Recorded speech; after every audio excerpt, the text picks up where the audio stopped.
Ritalin or Dexedrine will actually slow a child down with attention deficit hyperactivity disorder. You see a child that's just bouncing off the walls, they're so hyperactive, you put them on Ritalin or Dexedrine, and pretty soon they're able to sit still, pay attention. Some of them, if the dose is too high or they're too sensitive to it, they'll be almost like little zombies. It's remarkable how it can slow them down. Why? Well, and in fact, this is a part of the brain that you'd think it would just come alive even more, right? Well, it does. The thing is, when you give Ritalin or Dexedrine, for instance, is what the pilots that shot our Canadian soldiers in Afghanistan were taking when they were flying that jet. They're given Dexedrine all the time. They're just pumped with it to keep them awake and flying way into the wee hours of the morning.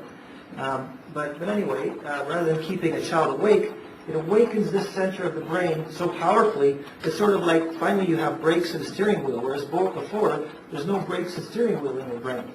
So you can think of it this way: when you take a stimulant like Dexedrine or Ritalin and you have attention deficit disorder, even though the gas pedal's down a little bit harder, you finally have some brakes in the steering wheel. And the inhibitory power of that part of the brain overrides the stimulant effect of the drug.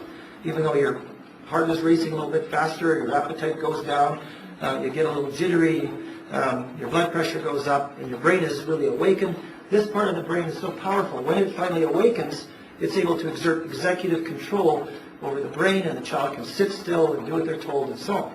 So that's the paradox of stimulant drugs. But my premise has been that if this part of the brain is asleep and not developing properly, why should we not try to focus on the stressful elements that might be impairing that part of the brain, impairing its metabolism, etc., and impairing its development? Why should we not be focusing on trying to find everything that might be coming at that part of the brain from every angle? Because it's just a very sensitive part of the brain. Third grade was just horrendous. He started having severe anxiety. He was not going out for recess. He was telling me, "Mom, I don't feel good. I just want to put my head on the desk and go to sleep." He goes, "It doesn't make me feel good. Don't make me take them. I feel like a freak. I feel like, why do I need this? It doesn't make me feel good." Makes me kind of feel kind of tired and very, very like dizzy and dopey. It was just so disturbing. As a parent, it's heart-wrenching to hear that your son doesn't want to take something and you have to basically tell him that the school wants him to take it. Many of the children that are brought to me by parents state the teachers are concerned because the student's not conforming to a certain type of behavior. This is wholly inappropriate. Teachers don't have licenses to practice medicine, and unfortunately physicians who do have licenses don't look for the underlying etiologies oftentimes. They're very quick to grab a prescription pad.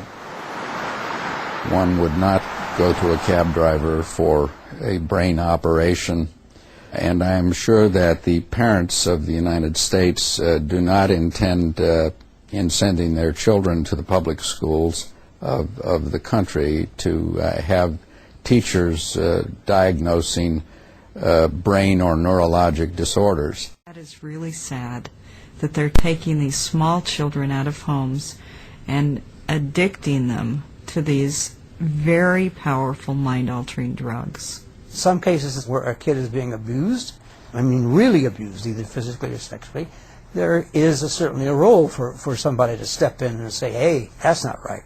But for not medicating a kid for something which has not been shown to be a valid medical illness is just a little bit, I think, extraordinary. The major stimulant drugs like amphetamine, Dexedrine, and Ritalin disrupt three of the most widespread neurotransmitter systems. They actually send them into overdrive. The brain doesn't like this, so the brain fights back, and it tries to slow itself down in the face of the overdrive. So that every child on these drugs is having these three neurotransmitter systems disrupted, and at the same time is having his or her brain fight back. And it's very unstable, and it's very unpredictable, and as a result you never quite know how a child is going to react to these drugs, other than over time the brain's going to compensate very heavily for the drugs. As a parent, I would never have opted to drug my child. The pediatrician not even recognizing that the anxiety is coming from the drug is increasing his dosage, and he was having even more anxiety. He started chewing on everything, chewing on his shirt sleeves, chewing on his pencils, chewing paper, just gnawing everything. And I would go into the school and say, listen, he's not going out for recess, he's chewing, you know, this isn't normal. And the school psychologist would say to me, well, maybe he has a different disorder. The children are a captive population in the public schools of the country, and the diagnosing being done by public school personnel, most importantly by teachers, is not at all what the parents have in mind in sending their children to the public schools.